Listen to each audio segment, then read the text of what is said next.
भारत में करियर चुनते वक्त ना एक बड़ा सवाल अक्सर सामने आता है कि ये सरकारी नियंत्रण वाली पीएसयू की नौकरी बेहतर है या फिर प्राइवेट सेक्टर का रास्ता पकड़े।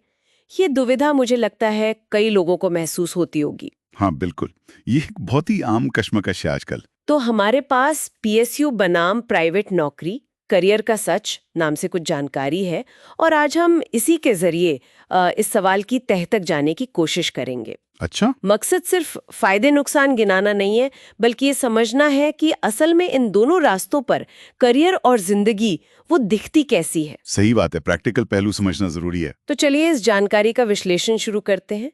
सबसे पहले बात करते हैं पब्लिक सेक्टर अंडरटेकिंग्स यानी पीएसयूज की।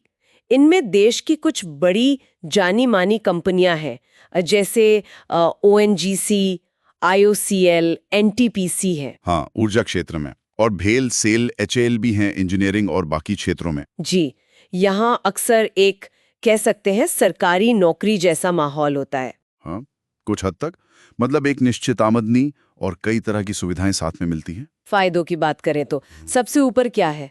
Job security. बिल्कुल, नौकरी जाने का डर वो लगभग नहीं होता। ये सबसे बड़ा आकर्षण है पीएसयू का। और काम के घंटे वो तय होते हैं, जैसे 9 से 5। ज्यादातर, हाँ, आमतौर पर 9 से 5। इसके अलावा मेडिकल सुविधाएं अच्छी होती हैं, एचआरए मिलता है, एलटीसी भी है। और रिटायरमेंट के लिए पेंशन या अब एनपीएस। जी, पेंशन या एनपीएस ये रिटायरमेंट को सुरक्षित बनाते हैं। तो मतलब एक सुकून भरी स्थिर जिंदगी की तस्वीर वो उभरती है। हाँ, ये स्थिरता वाकई बहुत बड़ा आकर्षण है। बिल्कुल। लेकिन जैसा आपने कहा, हमें दोनों पहलू देखने हैं, तो जानकारी ये भी बताती है कि यहाँ कुछ चुनौतियां भी हैं। जैसे कि जैसे करियर की रफ्तार, वो अक्सर धीमी होती है। प्रमोशन या तरक्की के लिए ना लंबा इंतजार करना पड़ सकता है। अच्छा, कितना लंबा? जानकारी के हिसाब से देखिए, प्राइवेट में जहां शायद 3-4 साल में प्रमोशन हो जाए, वहीं कई पीएसयूज में पहला बड़ा प्रमोशन पाने में 7-8 साल या कभी-कभी उससे ज्यादा भी लग जाते हैं।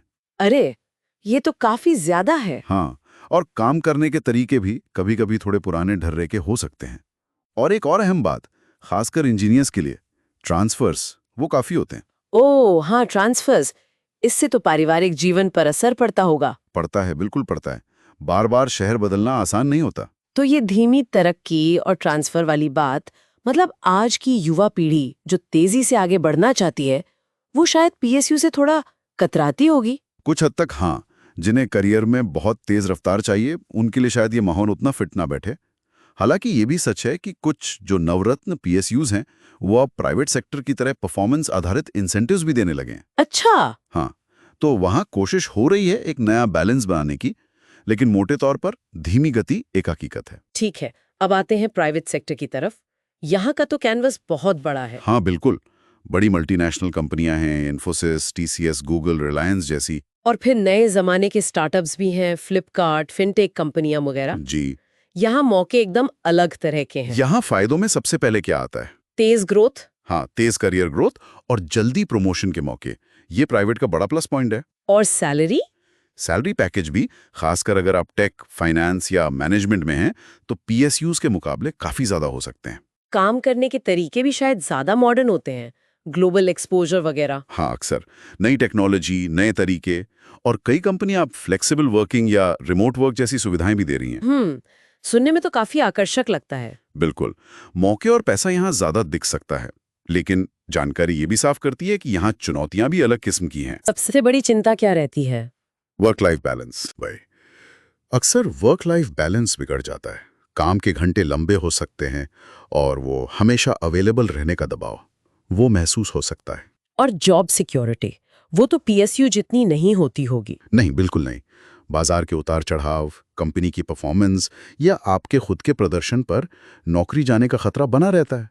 ले ऑफ का डर। हाँ, ये ले ऑफ वाली खबरें तो आजकल आम है।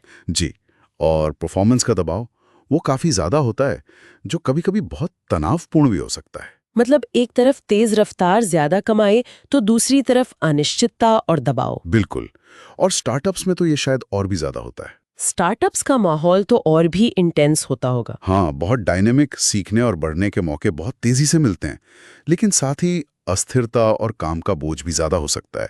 वो एक तरह से हाई रिस्क हाई रिवॉर्ड वाला मामला है। तो अगर हम दोनों की सीधी तुलना करें, जैसा स्रोत में भी किया गया है, हाँ, करते हैं। पीएसयू में स्थिरता ज्यादा, प्राइवेट में कम, है ना? जी, पीएसयू में सैलरी ठीक-ठाक पर एक सीमा तक स्थिर, प्राइवेट में ज्यादा कमाने की संभावना।